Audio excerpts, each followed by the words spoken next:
4/3 अधिक 4/3 गुणिला 1/3 अधिक 1/3 चे सोपे रूप आहे।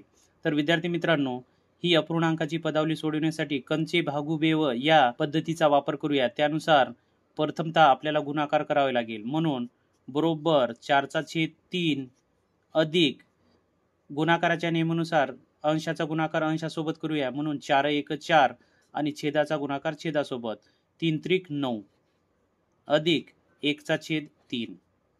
त्यानंतर आता या ठिकाणी 3 आहे, याही ठिकाणी 3 आहे आणि या ठिकाणी 9 आहे।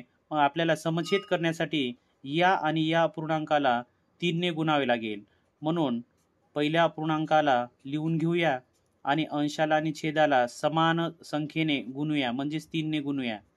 दुसरा अपूर्णांक ॲज इट इज ठेवूया अधिक या तिसऱ्या अपूर्णांकाला सुद्धा 3 ने गुणूया, अंशाला आणि छेदाला 3 ने गुणूया।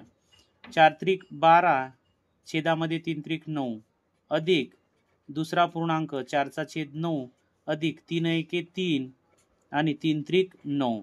आता हे समछेद झालेले आहे, मग समछेदाच्या नियमानुसार छेदामध्ये 9 एकाच वेळेस लिहूया आणि अंशाची करूया बेरीज।